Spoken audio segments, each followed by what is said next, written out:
La época napoleónica es la época del mosquete de llave de pedernal de cañón liso. Y precisamente mosquetes como estos, el Charleville original que tenemos hoy, fue el arma que definió esa época. También fue el mosquete de llave de pedernal de cañón liso más producido en la historia y armó a los ejércitos de Napoleón y a muchos otros ejércitos aliados. Hola a todos. Yo, como siempre, soy Vlad Spara Historia y de vez en cuando también hay que repeler los ataques de la caballería enemiga. En la historia de las armas de fuego, el mosquete de llave de pedernal de cañón liso representó durante casi 150 años el punto, en cierto sentido, de llegada, lo que se llama un plató, una meseta de la evolución.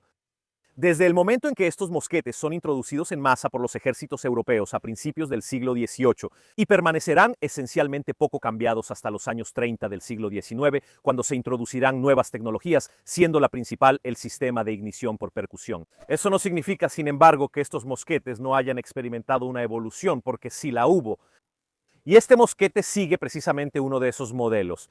Les agrego algo más, este probablemente es el Kalashnikov de los mosquetes de chispa de cañón liso, porque en sus diferentes variantes el mosquete Charleville, como comúnmente, aunque un poco incorrectamente se le llama, es sin duda el arma más producida de este tipo, que armó a los franceses, pero no solo a ellos, sino a muchísimas otras naciones que de una u otra forma o literalmente compraron estos mosquetes o los copiaron. Primero que nada, los estadounidenses, que durante la Revolución Americana justamente eran armados por los franceses para combatir al antiguo y odiado enemigo, es decir, Gran Bretaña.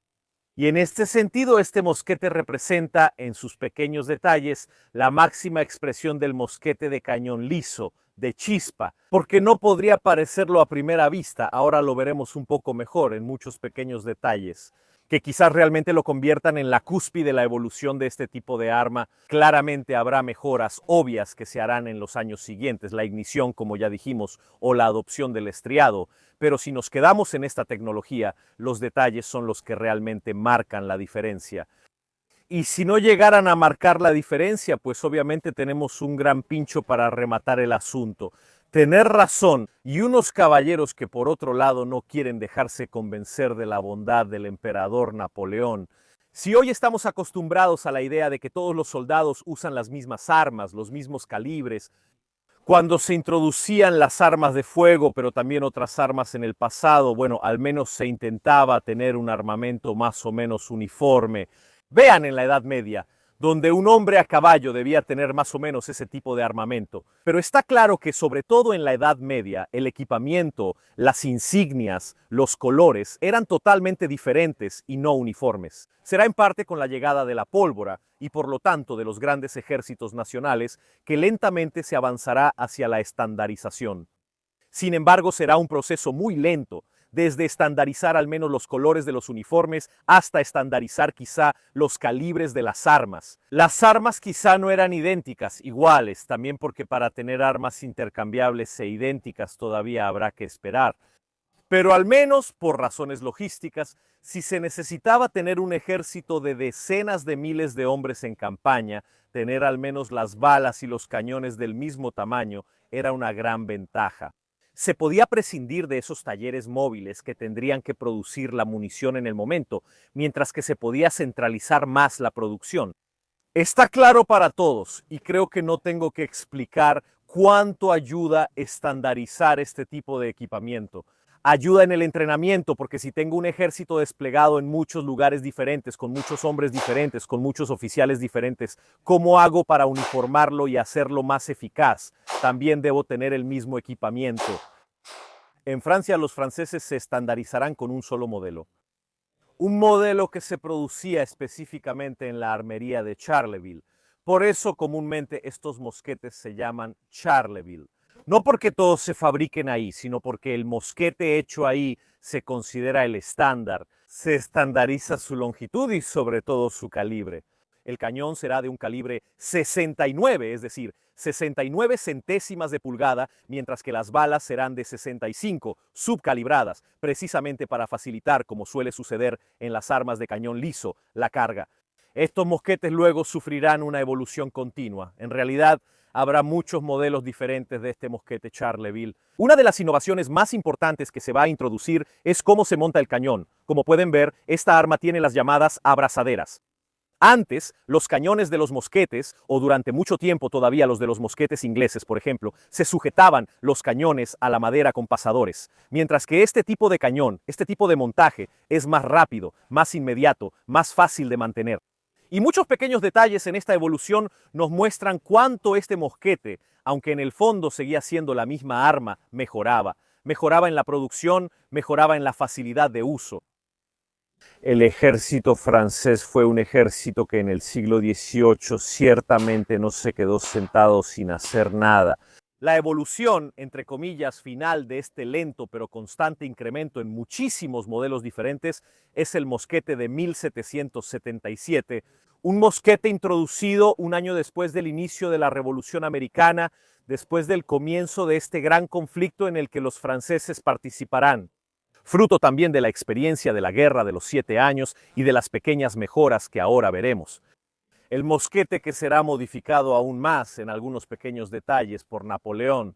Napoleón, quien usó abundantemente con sus soldados el mosquete de 1777 y solicitó en el año noveno de la Revolución Francesa, es decir, en 1800, la modificación de algún pequeño detalle para mejorar aún más estas armas, hacerlas sobre todo más robustas en las terribles y largas campañas que hacía Napoleón.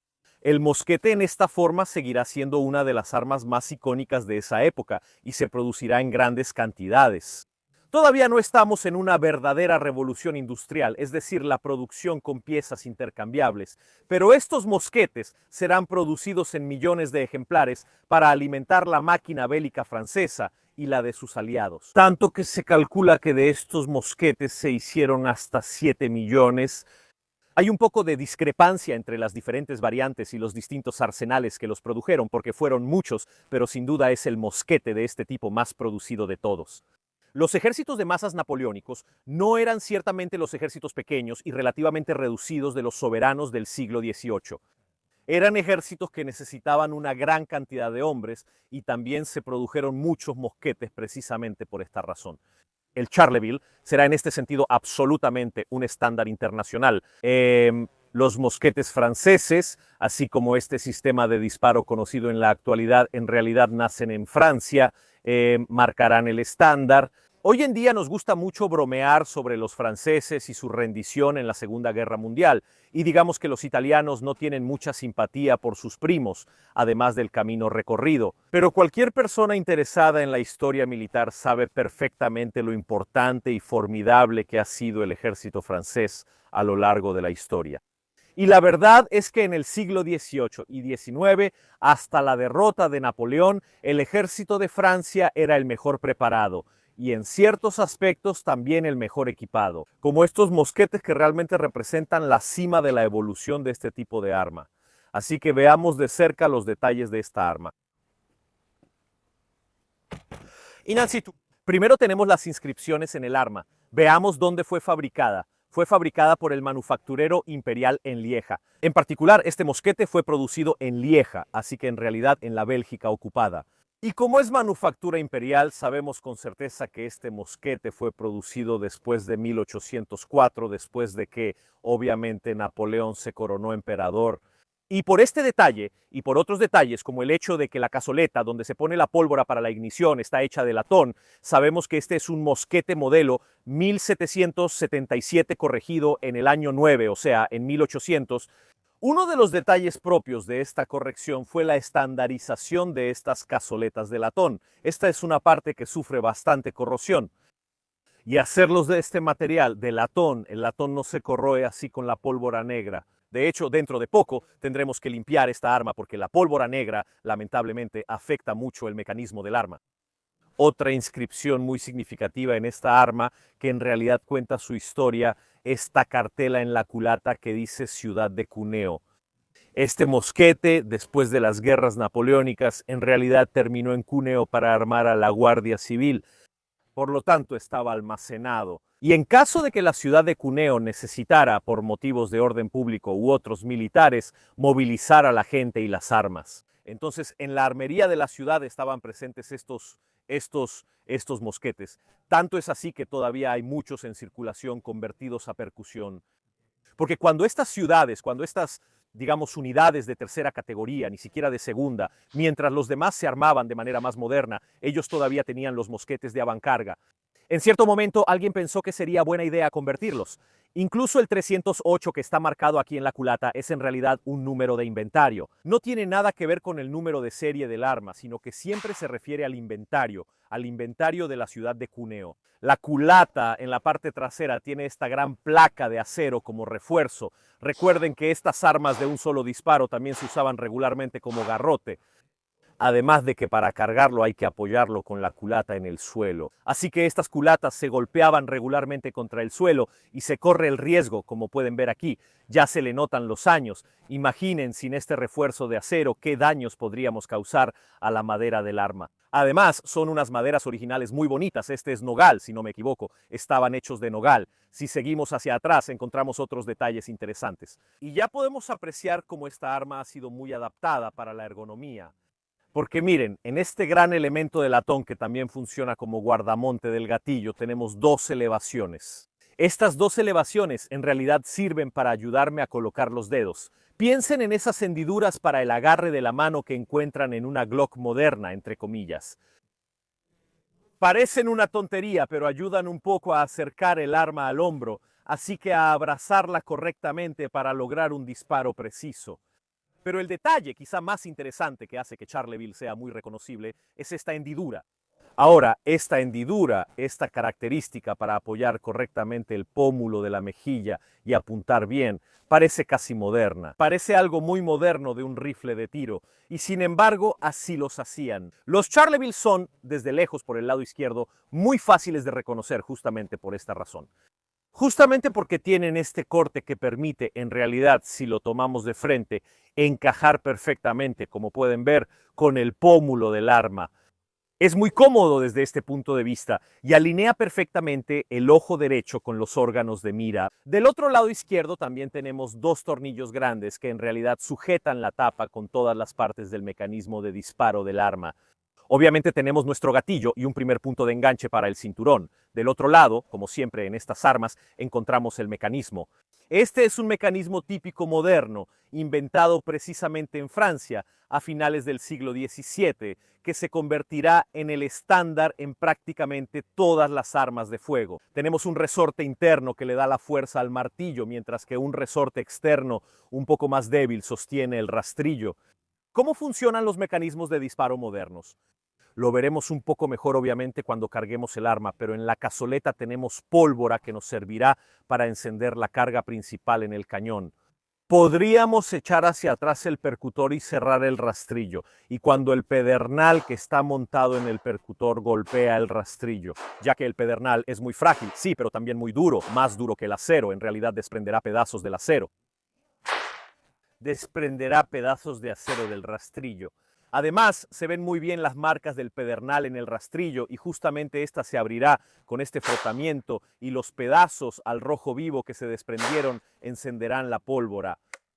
Podemos demostrar esto rápidamente. Al presionar el gatillo se verá alguna chispa, esas pocas chispas, y también pedazos de pedernal que se desprenden, pero no es, recuerden, el pedernal el que enciende la pólvora, sino los microscópicos pedazos de acero que se desprenden del rastrillo. Son extremadamente incandescentes, lo suficiente como para encender si está presente la pólvora. Avanzando en el arma, encontramos algunas características modernas. Muchos mosquetes de la época estaban sujetos con pasadores, es decir, literalmente había pasadores en la madera que la apretaban alrededor del cañón para mantenerlo en posición. Los franceses adoptaron con estos mosquetes una solución muy moderna que encontramos durante mucho tiempo, las abrazaderas. Estas abrazaderas se mantienen en posición por estos resortes, por lo que pueden ser removidas, pero es esto lo que mantiene el cañón unido a la culata del arma. Esto permite en realidad el desmontaje de este mecanismo de las piezas de madera de manera relativamente rápida. Si quito la chapita, también puedo sacar el mecanismo del arma de la madera para permitir, por ejemplo, mantenimiento y reparaciones. Más adelante encontramos otra abrazadera, con otro punto de sujeción para la correa que lo sostiene, y luego encontramos otra abrazadera. En realidad es bastante complicada, podríamos decir que es muy grande y doble, pero que también tiene, miren, una mira. La presencia de una mira no es algo tan trivial porque ustedes creen que todas las armas tienen una mira. Pero si la vemos junto con las otras características del arma, como por ejemplo esas dos extensiones para los dedos, o el hecho de que precisamente tiene una ranura para apoyar el pómulo, esto nos dice que los franceses concibieron explícitamente esta arma para apuntar con ella y hacerlo bien. Tanto es así que, no sé si lo saben, mientras que a finales del 1700 y principios del 1800, varias infanterías ligeras internacionales usaban armas de cañón rayado, los ingleses, los austriacos, los prusianos y los franceses seguirán usando el cañón liso. Además, veremos durante la prueba de fuego que estos mosquetes en realidad son mucho más precisos de lo que parecen, disparando incluso con precisión a 50 metros o más. Haremos un disparo demostrativo desde 50 metros y verán que no es un arma imprecisa en absoluto. Y estas características hacen pensar en una acción deliberada, es una acción pensada, están hechos para ser apuntados. Finalmente tenemos donde está la boca del cañón, primero una varilla para cargar, pero sobre todo tenemos una bayoneta. Tenemos este collar que mantiene la bayoneta en posición, pero si lo desbloqueamos podemos girarla y quitarla. Debajo del cañón, aquí como pueden ver, hay una punta, un soporte que permite montar esta bayoneta. La bayoneta no está exactamente al 100% fijada sólidamente, en el sentido, se mueve un poco, ahora la volvemos a poner y apretamos el anillo de cierre, aquí está, se mueve un poco. Pero para ensartar a los ingleses en el asador está más que bien. Ahora vamos a hacer una carga para nuestros primeros disparos. Un poco de modelo, tenemos a disposición poquísimas, si no es que una sola cartucho preparado como se debe, pero estamos utilizando en este momento. 60 gramos de pólvora negra es una dosis relativamente baja para este tipo de arma. Pero hay que considerar una cosa, este es un mosquete 100% original y la pólvora, la carga de la época, era más pesada, pero también hay que decir que era la pólvora de esa época. La pólvora moderna es químicamente mucho más pura y mucho más eficaz en la combustión, así que 60 gramos para un mosquete de este tipo. Para nuestro tiro histórico recreativo están más que bien. Insertamos nuestra carga principal dentro del cañón. Luego normalmente tendremos en un cartucho una bala ya envuelta en un pedazo de papel. El papel también ayuda con la carga, pero muchísimo con la limpieza. Para limpiar el arma usamos estos parches que justamente nos ayudarán también a limpiarla. La verdad se me olvida la grasa cuando estoy hablando, la engrasamos un poco, que también aquí ayuda con el deslizamiento, ¿no? Así está bien. Con el deslizamiento... Oh, va bene così. Es fundamental cuando se usa un arma de cañón rayado. En un cañón liso no es 100% obligatorio, pero de todas formas ayuda muchísimo y sobre todo limpiará el cañón. Luego tomamos una bala. Estas son balas de plomo calibre 65, la ponemos aquí en el centro del cañón. Y en realidad muy fácilmente Flump entra adentro. Sacamos la varilla de carga, la insertamos en el cañón y empujamos todo hasta el fondo. Ok, todo está empujado hasta el fondo. Luego deberíamos cebar. Entonces el martillo a media monta. Preparamos una pequeña dosis de pólvora para poner en nuestra cazoleta. Aquí estamos, ok, cerramos la cazoleta y ahora después de cerrar la cazoleta podemos unirnos a nuestros desafortunados colegas. Caminamos tan en formación y justamente cuando llega la orden de nuestro oficial, porque jamás el soldado haría algo por sí solo, sería asqueroso. Podemos poner el martillo a plena monta, apuntar al asqueroso, mira a ese de ahí, mira a aquel de allá. La silueta se bañó esta mañana y aprieta el gatillo. Y aquí nuestro mosquete le hizo un buen agujero grande a esta persona. Mira qué asquerosa esta silueta. Se atrevió a bañarse en vez de llenarse de perfumes. ¿Y cómo lo ven ahora? Apuntar con estas armas es relativamente difícil si pensamos en los estándares modernos, pero las mejoras ergonómicas que tienen estas armas, como el hecho de que tengo un buen espacio bien cortado para apoyar la mejilla y sobre todo tengo una mira, aunque me falta una muesca de mira, al menos tengo una mira. En realidad ayuda muchísimo a alinear correctamente los órganos de puntería. Existe este mito, siempre se dice que puedes estar todo el día frente a un mosquete de cañón liso, a 50 metros y no te darán. No, estas armas son más precisas de lo que parece, no son precisas al nivel de un cañón rayado. Pero si la infantería ligera francesa con estos accesorios como él y demás se las arreglaba perfectamente, no me pueden decir que la infantería ligera francesa eran unos tontos. Al usar los mosquetes de cañón liso, lograban hacer su trabajo porque estas armas, en realidad, en las manos correctas, son más precisas de lo que parece. Recarguemos, intentemos de nuevo. Durante la campaña militar claramente se tendría una cartuchera con cartuchos, literalmente de papel ya preparados. Ahora, no vean esta, que no es exactamente el estándar militar, Francesco, pero nos diste una buena idea de cómo estaba organizada esta francesa. En un cartucho de papel tengo mi pólvora, tanto para el fulminante como para la carga principal. En realidad el proceso de carga comenzará, en este caso, al revés, cebando el arma primero. Pongo el martillo a media monta y podría abrirlo con los dientes. Pongo un poco de pólvora. Campaña militar. Ahora disculpen, pero no soy un soldado francés. Así puedo poner el mosquete con la culata en el suelo y verter el resto de la pólvora en el cañón. Y después de verter todo lo que puedo, meto la bala y el resto del papel adentro. Esto también servirá como taco, lo que nos ayuda a estabilizar la bala. Hacer que el empuje de la pólvora sea uniforme y limpiar el cañón mientras sale. Les recuerdo que la pólvora negra deja muchísimos residuos. Casi la mitad de la pólvora negra se convierte en residuo y en algún lugar tiene que ir. Volvemos a poner la varilla de carga en su lugar. Y en realidad, en este momento lo único que me queda por hacer es montar el martillo completamente y disparar de nuevo. No, abuelo, la chispa no ha encendido. Esperemos un momento.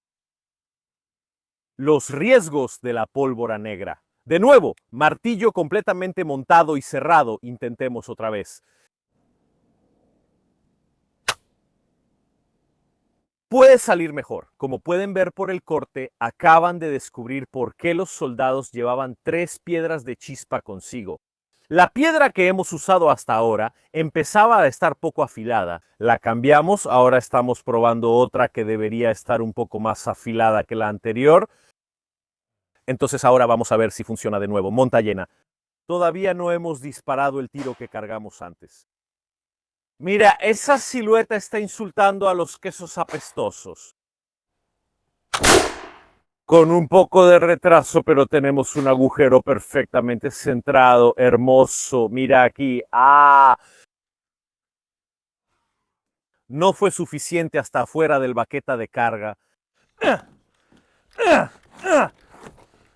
¿Malditos? La pregunta surge obvia. Nos hemos movido a 50 metros del objetivo, que es la distancia máxima en este momento, a la que podemos disparar. Probemos, carajo. Yo no soy un gran tirador de pólvora negra con chispa, de cañón liso sobre todo, pero veamos si la mira nos ayuda un poco.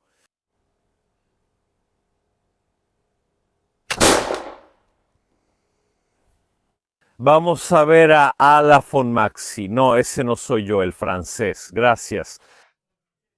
O por desgracia aquí serviría el profesor Bognardi, pero Bognardi no quiere venir conmigo a disparar, comenten chicos. Bognardi dispara con los mosquetes.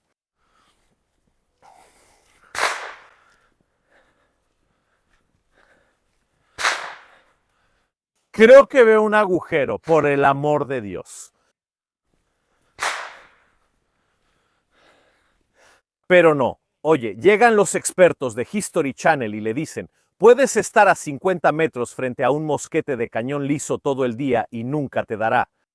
Repito, ni siquiera sin la mira trasera, solo con la mira alineada al objetivo. Aprietas el gatillo, hay un retraso en el encendido y todo eso. Y aún así, como pueden ver, ¡bang!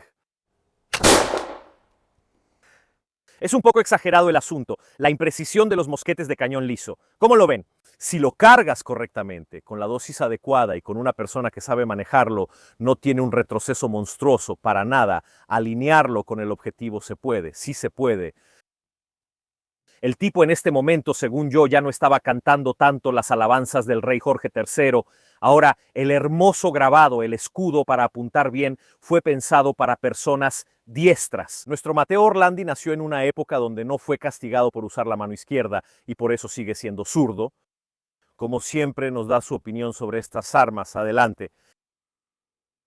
Uno se enamoró. Por suerte tienes los pantalones anchos, porque si no,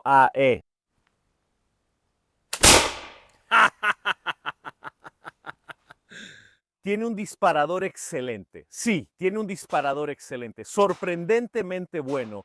¿Qué más nos puedes decir? ¿La mira ayuda un poco? Absolutamente sí. Lo pusiste en el centro del blanco. Entonces, el disparo abajo a la izquierda en realidad es un disparo mío anterior, mientras que tu disparo está ahí. Esto tiró. Sí, yo apunté más o menos aquí. Luego sí, luego siempre está la bayoneta y luego son cientos de ustedes haciendo estas cosas. No es un arma, o sea, es un arma individual, pero no es un arma que se use individualmente. Entre comillas, además, ni siquiera cabe aquí en el encuadre de la cámara. Muchos subestiman lo grande que es esta arma. O sea, para que se den una idea, yo mido 1.75, esto es mucho más alto que yo. Sí, exactamente, son unas estacas bien largas, sobre todo para la gente de esa época. Siempre es increíble disparar con estas armas históricas. Como bien saben, yo tengo mucho que ver con las réplicas de este tipo de armas, disparando con ellas bastante seguido. Pero sin duda el arma histórica tiene un pequeño toque de clase extra. Si piensan que este mosquete tiene más de 200 años, es una locura y nos está dando enormes satisfacciones en términos de confiabilidad y precisión. Y de verdad, si no fuera por esa pátina vieja que le da ese aire un poco vivido, estaría realmente perfecto. Si les gustó este video, consideren dejar un like, un comentario y suscribirse al canal. Incluso si se están bañando, pueden hacerlo gratis. En este momento, este Charville, esta belleza francesa, seguramente no se ofenderá. Y agradezco de nuevo al dueño de esta arma que vino aquí con esta pieza estupenda hoy al Campo Camposir, en la provincia de Pavía, para dejarme probarla. Sí, gracias, todos interesantes. Sí, bueno, escríbanmelo ustedes mismos. Por hoy es todo y nosotros como siempre. Nos vemos en la próxima.